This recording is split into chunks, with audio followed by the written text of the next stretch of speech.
Bonjour à tous, bienvenue sur Momentum, je m'appelle Tommy, je suis coach sportif et j'accompagne mes clients dans la transformation physique au quotidien.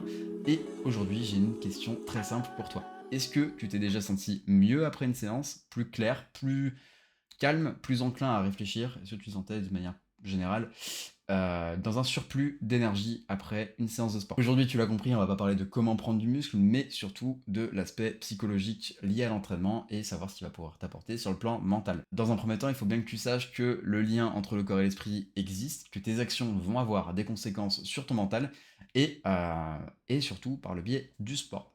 Faut que tu saches que le sport va augmenter le taux d'endorphine et de dopamine, donc du coup les hormones qui sont liées au mieux-être, à la motivation et au plaisir. Et donc du coup tu vas voir qu'après une séance de sport, tu vas surtout te sentir plus heureux et avoir un surplus de motivation.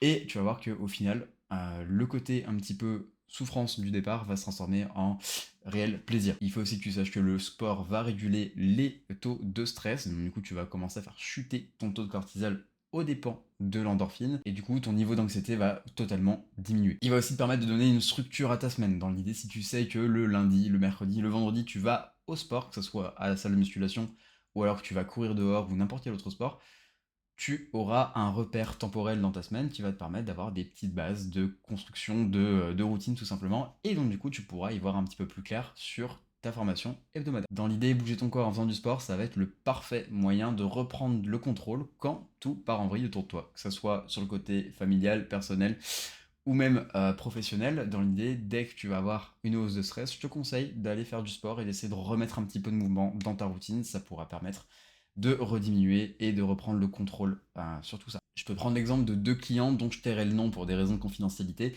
Dans un premier lieu, il y avait une des deux qui était tout simplement cadre, qui était stressée et qui du coup avait des petits problèmes de sommeil et donc du coup elle faisait des insomnies à répétition.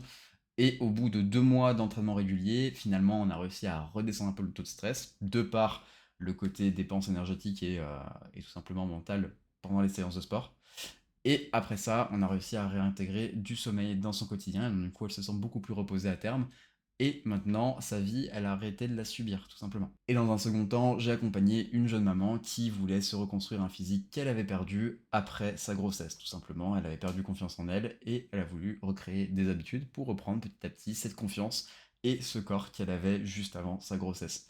Et évidemment, tu le comprendras, petit à petit, les deux ont réussi à se reconstruire, ils ont créé un mental qui est plus fort, une nouvelle façon de s'organiser et du coup maintenant ça se voit bien au-delà de leur physique et maintenant ils ont beaucoup plus confiance en eux. C'est vraiment le maître mot, la confiance et surtout un bien-être mental. Si tu veux que le sport soutienne ton mental, tu auras 3 règles à suivre. Évidemment, je parle pas à des sportifs de haut niveau ou à des athlètes, je parle de personnes lambda qui veulent se reprendre en main et avoir un physique aligné avec leur mental.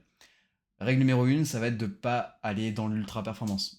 On cherche dans un premier temps à atteindre un niveau de plaisir dans l'activité pour faciliter un petit peu le mouvement et surtout développer de la constance. C'est ça qui va primer, que ce soit sur le côté physique tout comme le côté mental. La règle numéro 2, tu l'auras compris, on a parlé de constance juste avant, maintenant on va parler de régularité. Le but c'est de bouger un petit peu chaque semaine, même si c'est qu'un petit peu, mais commencer à créer cette régularité sur le fil des semaines pour pouvoir justement redescendre ce taux de stress et réussir à t'organiser de manière générale et avoir un petit peu moins de charge mentale. La règle numéro 3, ça va être de t'entourer de personnes qui vont pouvoir t'aider dans cet objectif. Que ce soit un coach, un groupe d'amis, juste un pote qui va venir s'entraîner avec toi, ça va te créer ce soutien moral qui va te permettre, encore une fois, de créer l'habitude de venir au sport et donc du coup d'avoir tous les bénéfices dont on a parlé juste avant. Dans l'idée, je pense que tu as compris, t'as pas besoin de devenir un athlète pour pouvoir préserver ta santé mentale grâce au sport. Le but, ça va être juste de créer une bouée de survie juste à côté. Pour conclure l'épisode d'aujourd'hui qui est relativement court par rapport à celui de la semaine précédente, le sport, tu l'auras compris, c'est pas qu'un outil esthétique, même si ça peut l'être, ça va être aussi un ancrage mental qui va te permettre de structurer ton quotidien, de t'apaiser et de stabiliser un petit peu plus tes émotions juste de par la dépense. Si tu veux qu'on utilise le sport ensemble pour atteindre tes objectifs physiques ou mentaux, je suis là pour t'accompagner, ça se passe sur mon site tmcoaching.fr et tu peux également envoyer cet épisode à ton ami qui a un petit peu de problème en ce moment et qui pourrait restructurer sa vie grâce au sport. Je te dis à la semaine prochaine, salut.